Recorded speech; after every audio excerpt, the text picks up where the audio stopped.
Nós vamos dar início à aula de hoje, e eu vou pedir que vocês peguem a apostila de vocês, mas antes, nós temos aqui dois visitantes, é isso?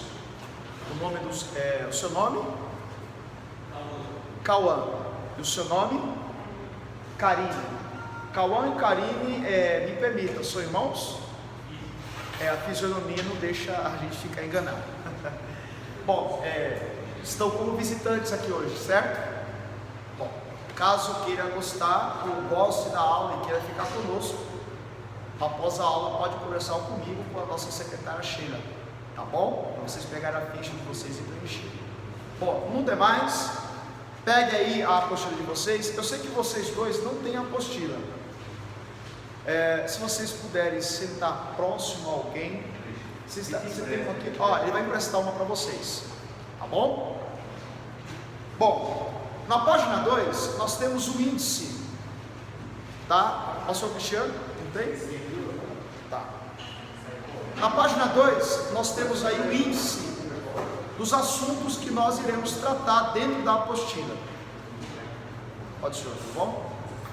Bom, nós vamos estudar como primeiro assunto na página 3, Atos dos Apóstolos, página 15, a literatura epistolar do Novo Testamento, página 16, classificação das epístolas, ainda na página 16, primeiras epístolas, as epístolas da prisão, o ensaio sobre a vida de Paulo, a página 18, página 22, epístola aos Romanos, página 25, síntese da teologia de Paulo, página 29, epístola aos Gálatas, página 31, a primeira epístola aos Coríntios, página 35, segunda epístola aos Coríntios, página 38, a epístola aos Efésios, página 41, epístola aos Filipenses, página 44, epístola aos Colossenses, página 48, primeira epístola aos Tessalonicenses, página 55, a segunda epístola aos Tessalonicenses, página 53, a carta a Filemão, página 56, as epístolas pastorais, página 61, primeira epístola a Timóteo, página 69, a epístola a Tito, página 75, a segunda epístola a Timóteo, e por fim, a página 79, trata-se das referências bibliográficas. Bom, antes de qualquer coisa, só relembrando a nossa primeira aula introdutória, não a semana passada, mas a outra, que nós tivemos aqui há 15 dias atrás, eu me lembro de ter explicado que as epístolas, elas se dividem em 3 classes principais, que são as epístolas pastorais,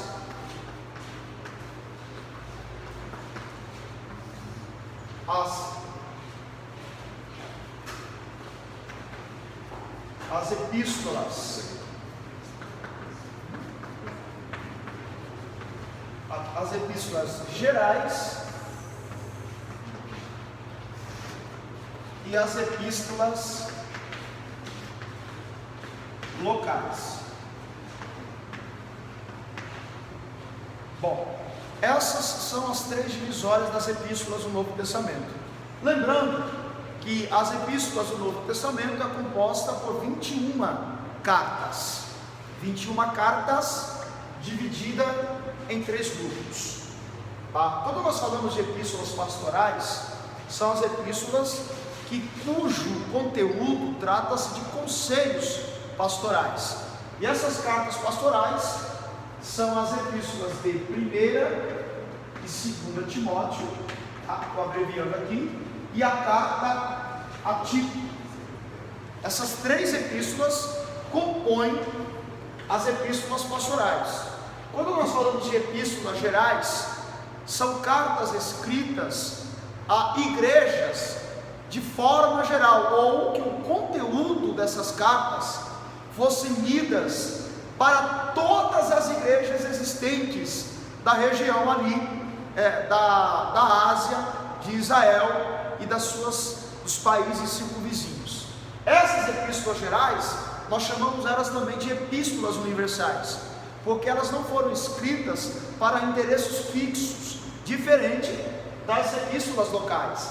E essas epístolas gerais, elas são compostas por Hebreus, 1ª, 2ª, 3ª, João,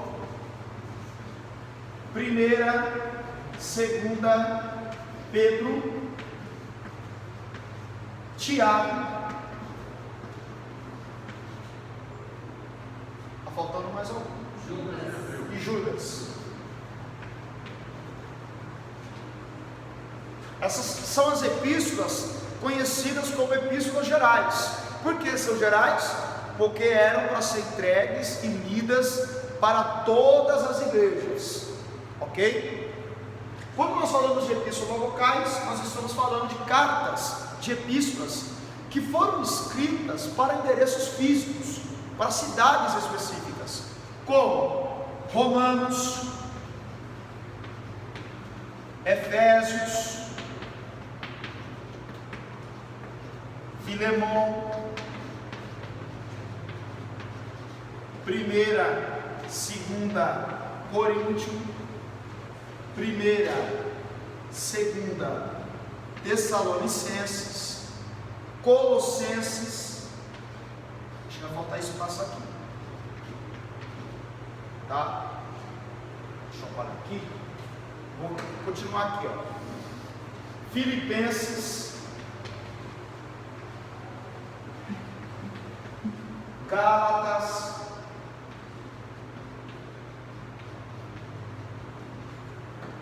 essas epístolas compõem a divisória conhecida como epístolas locais. Por quê? Porque são cartas escritas para aquela igreja naquele determinado local. Então isso é muito bom, isso é importante, não só vocês que estão aqui, mas você que está assistindo em casa, saber essa divisão. É importante, tá? É importante conhecer essa divisão. O que é epístolas pastorais, o que é epístolas gerais e o que é epístolas locais. Se eu abrir a Bíblia e pedir para que vocês abrissem a Bíblia na carta a Filemão, ela está classificada em qual divisória?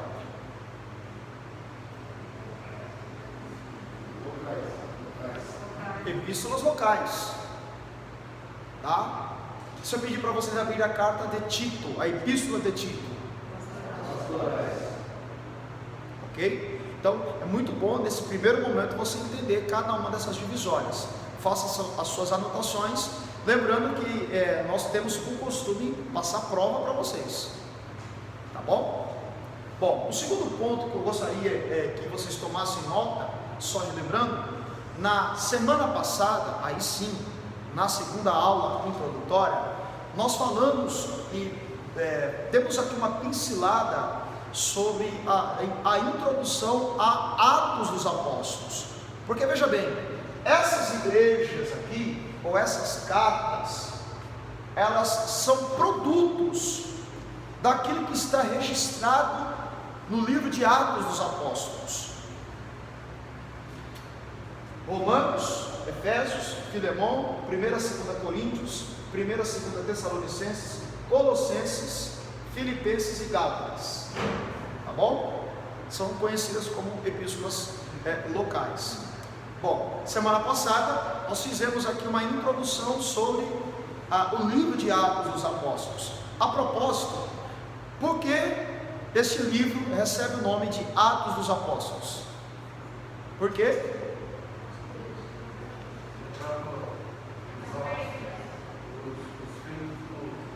Sim, recebe justamente o nome de Atos dos Apóstolos, porque trata das atividades, é descrito no livro de Atos, as atividades dos apóstolos, assim como também o desenrolar, não só narra a história do nascimento da igreja, mas o desenvolvimento da igreja e a perseguição à igreja. Então é muito importante você entender que Atos começa com o nascimento da igreja, com o desenvolvimento da igreja e com a perseguição à igreja. Isso é importante. Aliás, a igreja nasceu para ficar concentrada em Jerusalém? Não.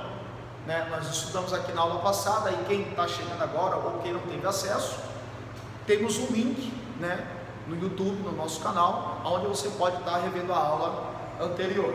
Então, voltando, Atos dos Apóstolos pode ser dividido em nascimento da igreja, desenvolvimento da igreja, perseguição à igreja e ministério do apóstolo Paulo, ok? Diante disso, desse hiato aí para você relembrar o que foi já dito na aula, pega a apostila de vocês. Nós vamos agora mergulhar em Atos dos Apóstolos, para só assim depois entrar no mundo das epístolas, ok? A apostila não tem. Ok.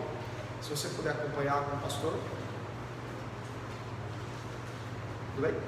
Bom, eu estarei providenciando a apostila para aqueles que não têm. Cláudio, você também não tem, né, Cláudio?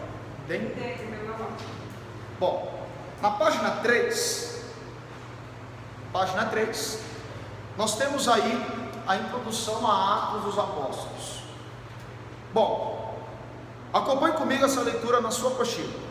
Lucas inicia o livro de Atos do ponto onde deixou o seu evangelho. Atos registra o cumprimento inicial da grande comissão de Mateus 28, versículo 19 ao 20. Vamos lá? Pegando a Bíblia. Mateus capítulo 28.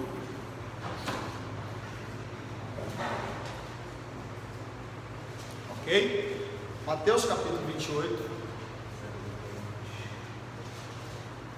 versículo 19, versículo 20. Você que está em casa, também faça as suas anotações, é importante vocês estarem acompanhando. Mateus 28, versículo 19 e 20. Quem pode ler em alta voz e bom som? Portanto, ide, ensinai todas as nações, batizando-as em nome do Pai, do Filho e do Espírito Santo, ensinando-as a guardar todas as coisas que eu vos tenho mandado. E eis que eu estou convosco todos os dias, até a consumação dos séculos. Amém. Bom, esse texto que nós acabamos de ler, eu queria fazer algumas observações. Primeiro delas, Atos dos Apóstolos é a continuação da grande comissão de Jesus. Então veja bem, Mateus 28, versículo 19 ao 20, aí nesse texto que você acabou de ler, Jesus está dando uma comissão aos seus discípulos: ide por todo mundo e pregar o evangelho, fazer discípulos em todas as nações, ensinando elas.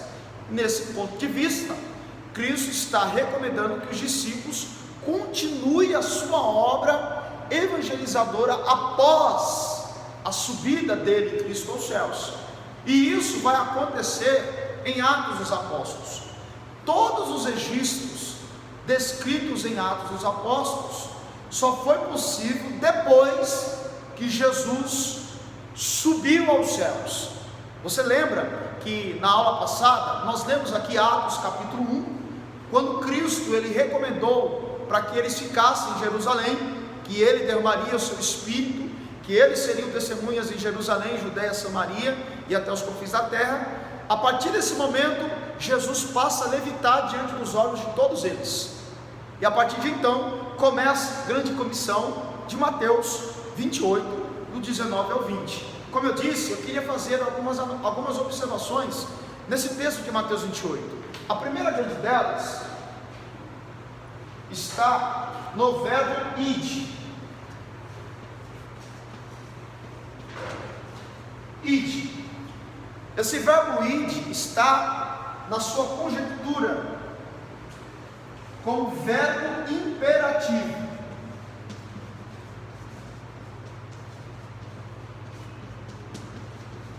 O que é verbo imperativo? O que é uma ordem imperativa? Uma ordem imperativa, um verbo imperativo, é uma ordem dada a alguém que tem autoridade. Quando você se deparar com essa palavra aqui, imperativa, é que alguém está dando uma ordem para você cumprir. E essa ordem dada por Cristo é ide. Então é uma ordem imperativa para todos. Só que aí na sua Bíblia esse verbo está no imperativo. Mas quando você vai para o original grego, esse ide ele aparece como indo, que está no gerúndio.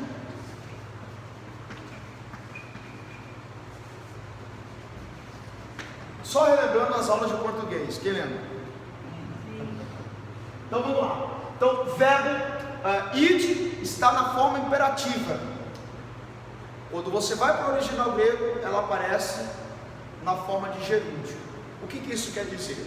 Por exemplo, se eu pedir para você ir até aquela mesa lá fora, me trazer um copo com água, você vai até aquela mesa, vai me trazer um copo com água, volta e senta na sua cadeira. Você foi, porque eu te dei uma ordem imperativa de você ir. Só que quando você quando você vai para o original grego, porque para quem não sabe, né, só relembrando um pouquinho de bibliologia ou introdução bíblica, matéria essa que nós já estudamos, a Bíblia, para ela chegar nas suas mãos em português, ela passou por esse caminho aqui: hebraico, grego, latim, alemão, inglês, português de Portugal, que é diferente do português brasileiro, né? Portugal, até chegar no nosso português. Quem concorda comigo que aquilo que está no original nem sempre aparecerá o mesmo significado em português? Concorda comigo? Por que há essa, entre aspas, divergência? Por causa das traduções e do tempo. Por isso que é necessário você buscar um dicionário bíblico ou uma bíblia de estudo. E a igreja aí, nós aí temos uma livraria que disponibiliza de bíblias e de artigos evangélicos. É só você visitar nossos cultos, aí embaixo nós temos a nossa livraria. Então, esse é o caminho da Bíblia chegar para você em português. E veja bem, nem sempre o que está aqui no original, quando chegar aqui, terá o mesmo sentido. Veja bem, não é que a Bíblia está errada. Se há algum erro na Bíblia, é de tradução. Por exemplo, eu já citei um exemplo aqui, na oração do Pai Nosso, de Mateus 6, algumas Bíblias antigas, quando chega no versículo 9, diz assim: não nos induzas a cair em tentação. É ou não é? Porém, para algumas Bíblias atualizadas, esse verbo induzir já não aparece mais. E o correto é: não nos deixe cair em tentação, que é o que está escrito na maioria das Bíblias de vocês. Por que houve essa correção? Porque se você analisar bem, não nos induzas a cair em tentação, dá a entender que Deus induz o homem a cair em tentação. E Tiago capítulo 1 vai dizer que Deus não pode induzir o homem a cair, a pecar. Por isso que houve essa correção. Porque veja bem, a teologia, assim como as Bíblias atualizadas, elas vão corrigindo alguns erros de tradução para melhor se aproximar do original. Então veja bem, esse verbo ide, Mateus 28, está na forma imperativa na tradução em português, mas quando você vai para o grego, é indo. Veja, há uma diferença entre ide e indo. Se eu te dar uma ordem para você ir, você vai, cumpra a função e volta para o seu lugar. Mas quando eu apelo para o indo, isso indica continuidade. Aonde você for, aonde você estiver indo, o evangelho precisa ser anunciado. Tem que haver uma continuidade, por isso que está na forma de gerúndio e não na forma imperativa, lá no original. Esse é o primeiro ponto. Então, indo É aonde você for, o Evangelho precisa ser pregado. Esse é o primeiro ponto da grande comissão de Mateus 28. O segundo ponto que eu gostaria de analisar com vocês é que nesse texto que você acabou de ler, Jesus fez uma promessa específica. Qual foi a promessa específica que Jesus fez no versículo 19? Leia de novo, 19, Mateus 28. Portanto, ide e fazei discípulos de todos os povos, batizando-os em nome do Pai, do Filho e do Espírito Santo. E o próximo? Ensinando-os a obedecer a todas as coisas que eu vos tenho mandado. E certamente estou convosco todos os dias até a consumação do século. Observe alguns equívocos que a gente acaba cometendo. Nós gostamos sempre de citar essa última parte do texto. Olha, Deus está convosco, Deus está conosco, todos os dias da nossa vida, Jesus está conosco. De fato, Jesus está conosco, porém, para aqueles que estão indo. Por favor. Veja bem, Ele está fazendo uma promessa de estar conosco, mediante a obedecer o ide. Ele não está falando que está conosco todos os dias para todas as pessoas. Ele está dizendo: eu estou convosco para todos os obedientes. É diferente. Ele promete estar com todos nós a partir da nossa obediência. Isso é importante notar, porque a gente costuma enganar as pessoas dizendo que Cristo está conosco todos os dias. Sim, Ele está conosco todos os dias, desde que sejamos obedientes. Esse é o segundo ponto que eu gostaria de destacar. Diante disso, após essa grande comissão, Jesus volta para o céu e começa a narrativa de Atos dos Apóstolos, que é aí onde nós paramos aí na apostila de vocês. Continuando, a autoria, ponto 1.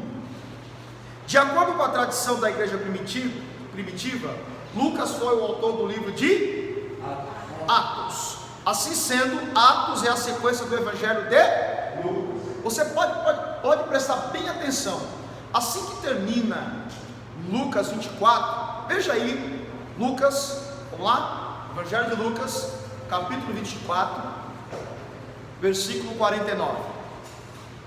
Até aqui, tudo bem? Até aqui vocês estão entendendo? Amém? Só peço aos alunos que, porventura, não tenham a apostila, nós estaremos providenciando ela no decorrer da semana, tá bom? Acharam Lucas 24, 49? Quem pode ler? E eis que sobre vós veio a promessa de meu Pai. Ficai, porém, na cidade de Jerusalém, até que do alto sejais revestidos de poder. Agora, Atos 1:8. Lucas 24, 49, Atos 1:8.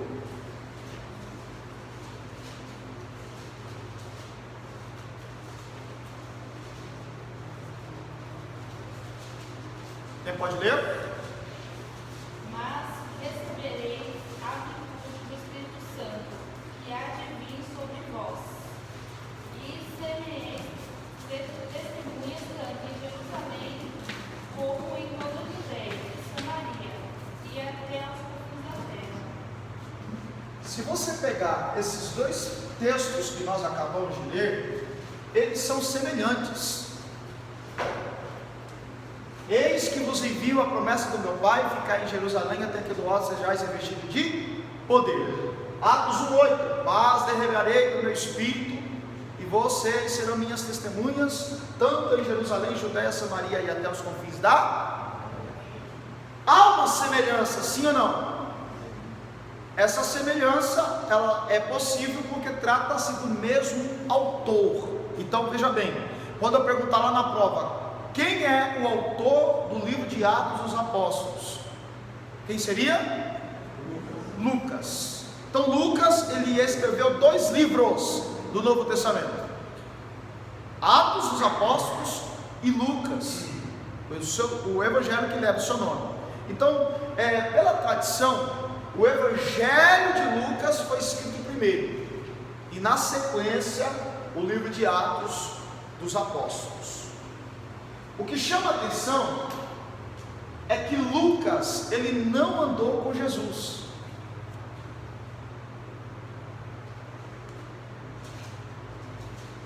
Observe isso aqui.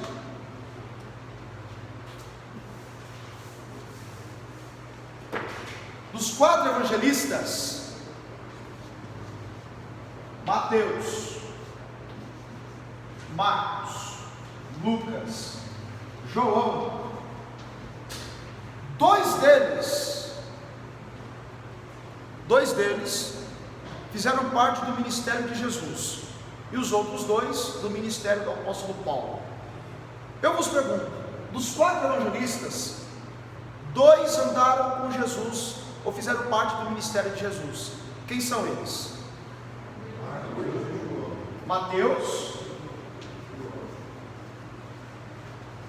e João. Já Marcos, Paulo, Lucas, Paulo.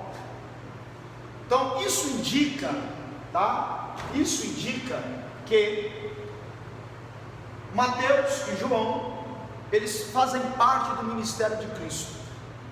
Marcos e Lucas fazem parte do ministério de Paulo. Entre o ministério de Jesus e o ministério de Paulo, nós temos aí uma diferença de cerca de 40 anos. Nós temos aí uma diferença de cerca de 40 anos. Então, veja bem, quando você lê os evangelhos, quem já percebeu que o mesmo texto que é narrado por Mateus aparece no evangelho de Marcos, aparece no evangelho de Lucas e pode aparecer no evangelho de João? Perceberam que isso pode acontecer? Textos semelhantes aparecerem em outro evangelho? Observe, por que há essa semelhança?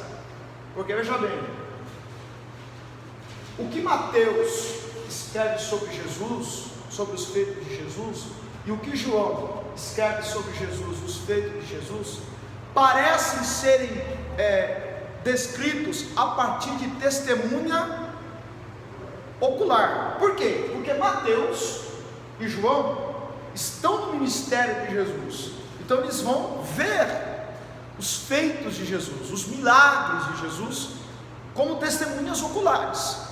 Já Marcos e Lucas, não, diferente. Por quê? Porque eles vão escrever o seu evangelho a partir de testemunhas que viram os fatos de Jesus 40 anos antes.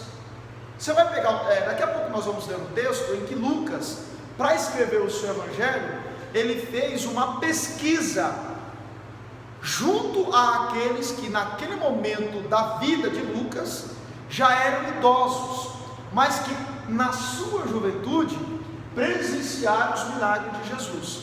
Então Lucas, ele não foi testemunha ocular dos milagres e dos feitos de Jesus. Ele escreve o seu evangelho a partir de testemunhas, e não era qualquer testemunhas, eram testemunhas que estiveram no ministério de Jesus. Isso é muito importante. Veja aí Atos capítulo 1, para nós entendermos aquilo que eu estou falando. Atos capítulo 1.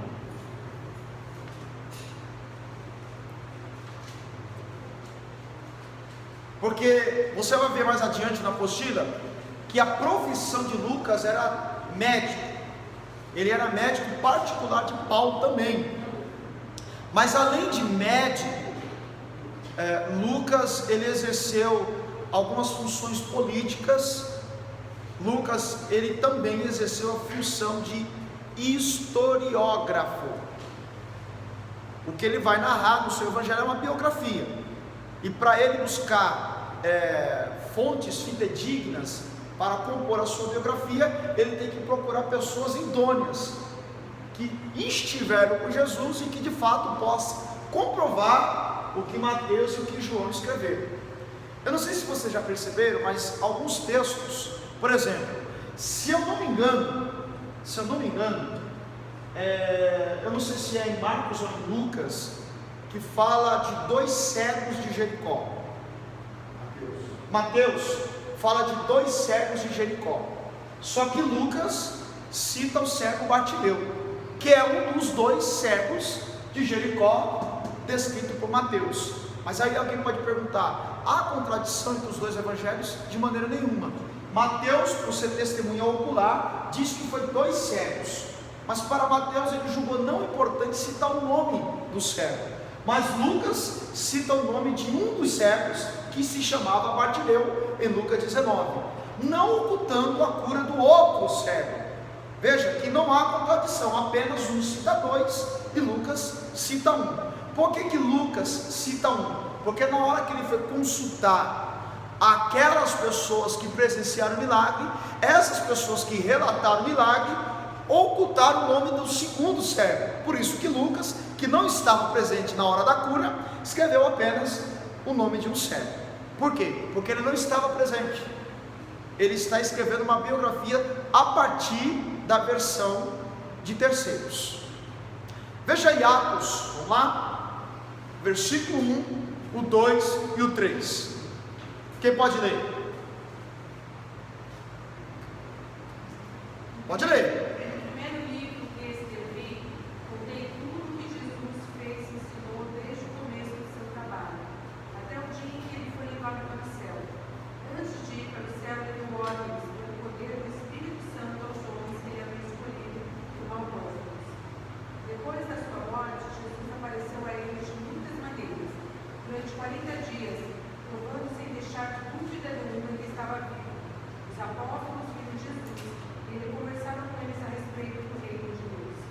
Observe uma coisa, no versículo 1, Lucas está dizendo para alguém que ele está relatando, dando a continuidade daquilo que ele escreveu no primeiro livro.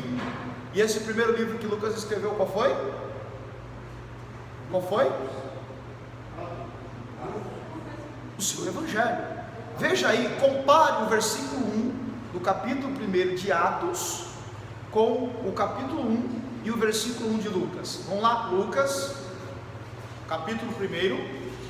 Compare, faça essa comparação e você vai ver que há conexão entre os 2 textos. Lucas 1 e o versículo de número 1.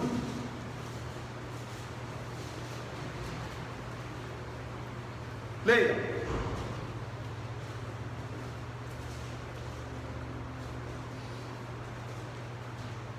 Quem achou?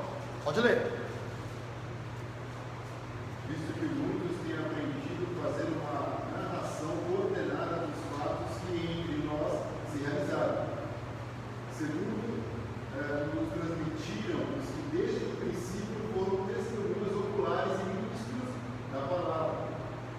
Também a mim, depois de haver investido tudo cuidadosamente desde o começo, pareceu-me bem, ó excelentíssimo Teófilo, escrever-te uma narração nova. Olha só, veja que há conexão entre o capítulo 1, versículo 1 de Lucas e Atos, capítulo 1, versículo 1. Por quê? Em Lucas 1:1, Lucas, ele vai escrever a biografia de Cristo a pedido de uma pessoa muito importante. Qual que é o nome dessa pessoa que aparece no texto aí? Teófilo. E o termo excelentíssimo Teófilo, a teologia nos traz a ideia de que esse homem era alguém muito importante dentro da política interna de Israel. E esse Teófilo, provavelmente um pagão romano, ele procura Lucas, pede para Lucas relatar os pormenores da vida de Jesus. E aí Lucas vai pesquisar atrás de pessoas, atrás de testemunhas fidedignas de que estiveram com Cristo 40 anos atrás, para montar a biografia de Lucas, a biografia de Cristo, que é o Evangelho de Lucas. Então, todo o livro de Lucas foi escrito a partir de pesquisas, e aí o texto diz que Lucas cuidadosamente procurou montar a biografia, levar esse documento para esse Teófilo. Teófilo lê o Evangelho de Lucas, só que ele fica mais ansioso ainda por conhecer mais de Jesus e do seu poder, e ele pede para que Lucas faça mais um documento, que aí Atos dos Apóstolos, porque quando você vai para Atos capítulo 1, versículo 1, ele vai dizer assim: olha, fiz o primeiro tratado, e agora vou dizer, dando a entender que ele está dando continuidade ao que ele escreveu na primeira parte, que é o Evangelho de Lucas. Segundo algumas tradições, tanto Lucas como Atos era apenas um único livro, mas foi necessário dividir para que entendêssemos que o primeiro foi escrito para alguém que queria conhecer Jesus, e o segundo, que é Atos dos Apóstolos, para alguém entender sobre Jesus. Primeiro, Evangelho de Lucas, para conhecer Jesus. Segundo, Atos dos Apóstolos, para alguém entender sobre Jesus. Veja a importância que nós temos de falar de Jesus para alguém. De falar de Jesus para alguém. E isso requer cuidado, pesquisa, assim como Lucas fez. Pesquisou, procurou saber, foi na fonte certa, porque coisa ruim é alguém procurar a fonte errada. E as maiores tragédias, os maiores enganos da vida cristã se dá quando nós buscamos fontes ou ouvimos e assimilamos pessoas que têm as suas fontes erradas. Então é muito importante você saber disso. Isso é um pormenor, os bastidores dos escritos de Lucas. Pegue a apostila, dando continuidade. Ponto 2, data e local do livro de Atos. Esse livro foi escrito provavelmente aonde? Em Roma, por volta do ano 64. Jesus, olha só, Jesus teria morrido entre os anos 28 a.C., ou melhor, depois de Cristo. Deixa eu fazer uma linha do tempo aqui, para vocês entenderem melhor.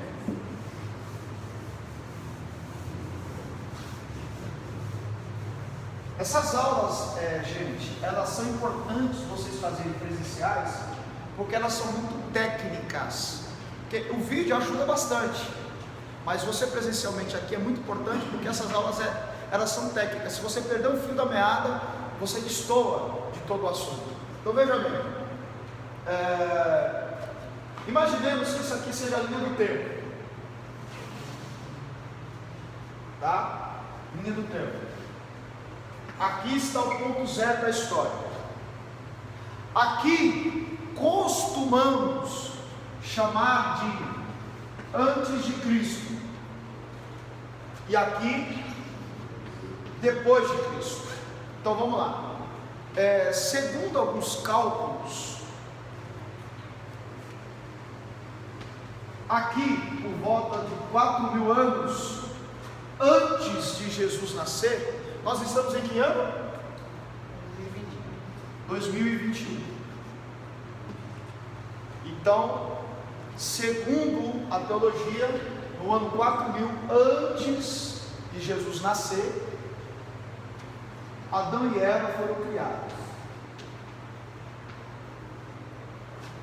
Isso quer dizer que o mundo a qual nós conhecemos, o mundo criado por Deus, tem por volta aí pouco mais, pouco menos de 6.000 anos de existência. Tá? Aí se você for pegar pela linha do tempo, nós temos aqui Abraão, tá?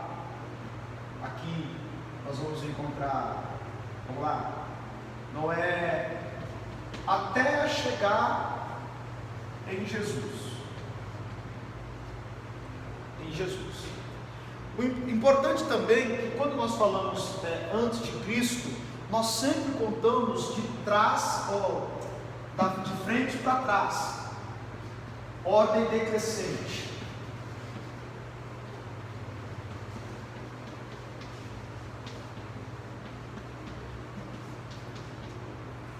daqui de trás para frente. Ordem crescente.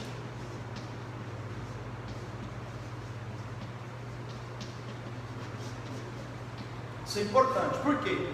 Porque, fazendo uma linha do tempo entre Jesus e Paulo, segundo a teologia, Jesus não nasceu no ano 0,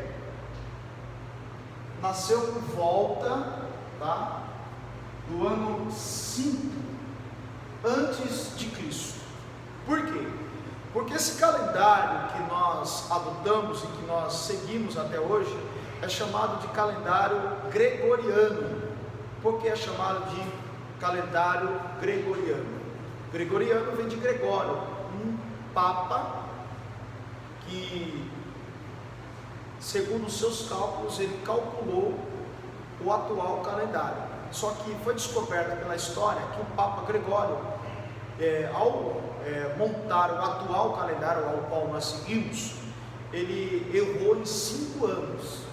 Só que aí não dava para voltar atrás, porque já foi pré-estabelecido e seguido pela sociedade. Então, esse calendário ao qual nós estamos vivendo, ele há um erro de cálculo entre 3 a 5 anos de diferença, né? Eu redondo para 5 porque está ali na margem, 2 para mais, 2 para menos. Olha que coisa interessante, para você acordar, para você não dormir, tá bom? Se nós estamos no ano 21, se há um erro de cálculo de aproximadamente 5 anos, então que ano que seria aqui? 2016. Se você for pegar pela ponta do lápis, quem tem 50 anos hoje, na verdade tem 46 ou 45. É só para quebrar o gelo, tá, gente? Então, muito provavelmente, Jesus nasceu aqui, tá, gente? Jesus nasceu aqui. Se ele nasceu por volta de 5 anos antes de Cristo, ele morreu não no ano 33, que é a idade dele, mas por volta do ano 28 depois de Cristo. Essa é a data aproximada da morte de Jesus no Calvário.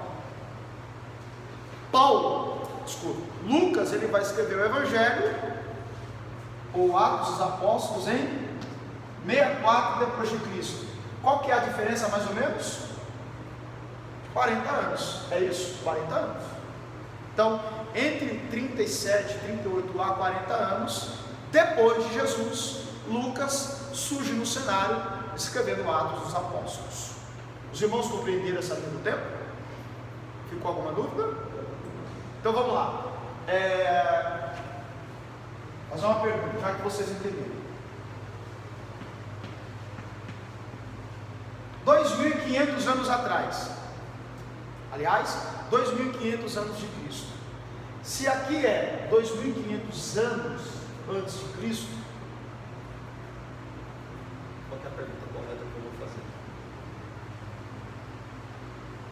Não, 2.500 foi quando Moisés surgiu, né?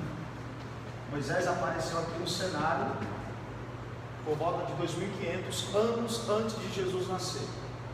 Então aqui seria 2.500 anos antes de Cristo.